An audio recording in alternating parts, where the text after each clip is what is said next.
winter solstice. I think that was 2 or 3 years ago. There was a family that was another family in Mississippi, I believe. No, and this is the same people that wound up in New Jersey. No, I don't know who that is in New Jersey. But something's going on with your microphone. Just pull it down so we can hear you better. In Michigan, this is our case involving the payment of $690,000 to 2 Detroit churches for a church facade improvement in advance of the Super Bowl last year. They had the Super Bowl in Detroit, and so this downtown Detroit wanted to, clean up the area for all of the tourists that were going to be in town. So the city gave $690,000 to 2 churches to spruce up their facades, and we're saying that's unconstitutional. You can't do that, and we filed suit, and we'll keep you updated on that. I think at the last when this went to print, the last update we gave you was July 20th, and the judge granted 90 days for discovery. Our attorney immediately served discovery requests about the facade grants, and then responses from the city and its development agencies were due. So it's pretty much just in the, the usual paperwork phase of discovery. A holding pattern. Yeah. Now, see, I can understand them giving money if the Rolling Stones were going to appear at the churches. I think they did last year at the Super Bowl. Isn't that correct? The halftime. Sure, it was. We don't follow the Super Bowl. Well, I can understand that, but not following the Rolling Stones. That's unforgivable. Okay.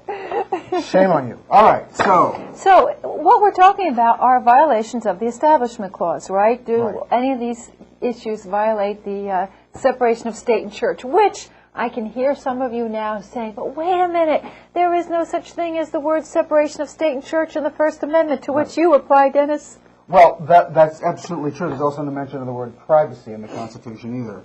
But in fact, the expression separation of church and state was merely Thomas Jefferson's characterization of something that was in fact law.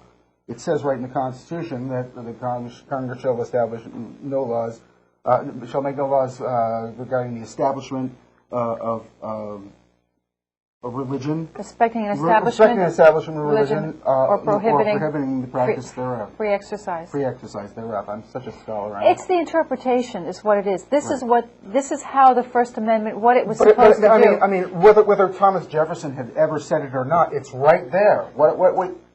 It's right there.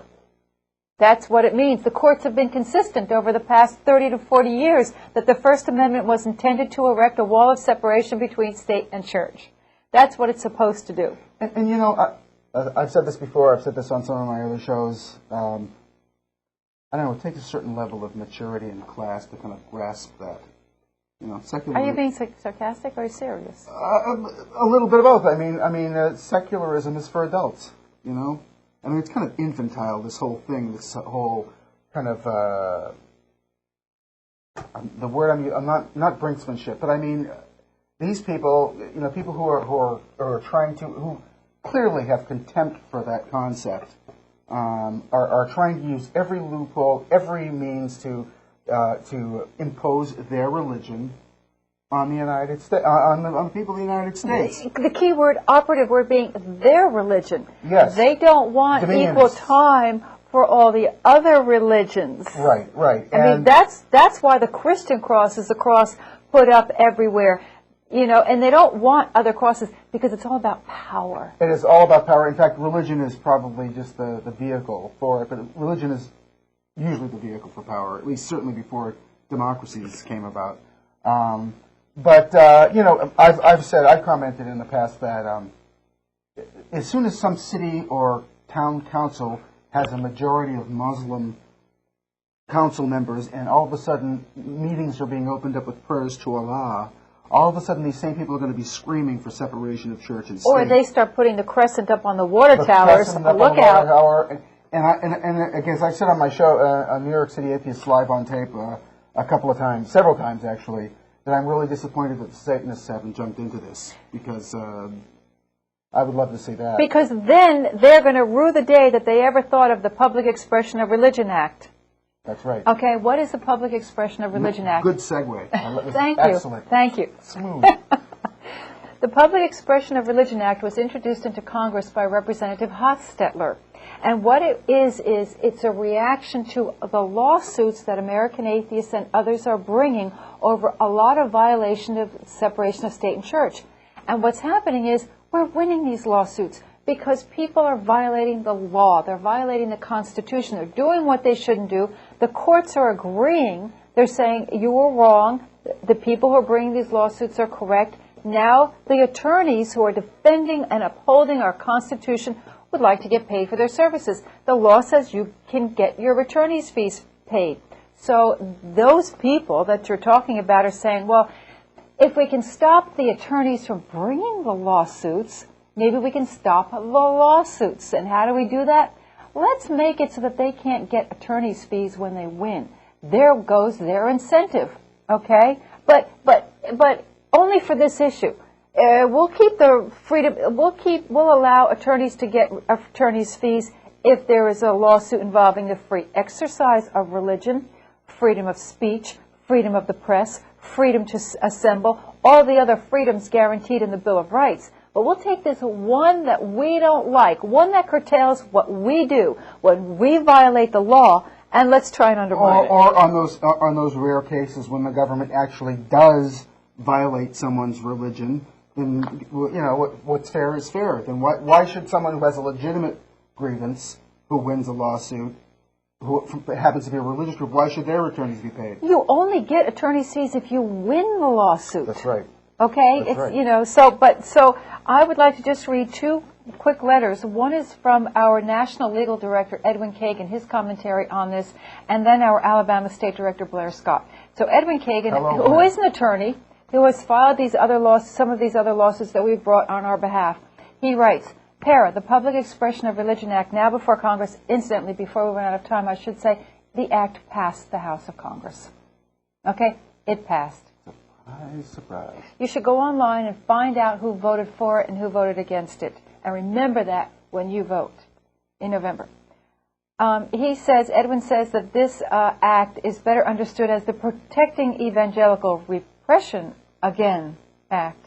Of all the outrages assaulting American freedoms, protecting evangelical repression again is perhaps the worst. Shakespeare was correct. If you would establish a tyranny, you must first kill all the lawyers. Why would any law-abiding American object to paying attorneys who successfully attack unlawful behavior by public officials? The lawyers are not paid if the case is dismissed or otherwise lost. How can the pending bill protect the public when it rewards and benefits lawbreakers in public places and punishes those who prove their violations to American judges and juries? There is no suggestion in this legislation that lawyers not be paid by the losers if the attorneys are successful in legal measures that expose public officials who endorse racial discrimination, sexual harassment of women, or unequal treatment of citizens because of age or disabilities. Why then deny attorneys' fees to those lawyers who succeed in exposing officials who want to make their religious views everyone's religious views? Could it be that those who support this bill do not like our American way of life that says religious fundamentals That's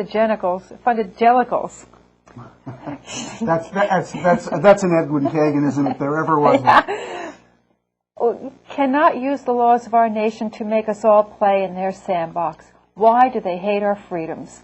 Separation of religion and government is the American way. Love it or leave it. I think that you should ask your elected representative who voted for the PARA those very questions. Can I just make this comment? I mean this in a caring way. The politicians that voted for that are disgusting, slimy, and cowardly. I'd say so.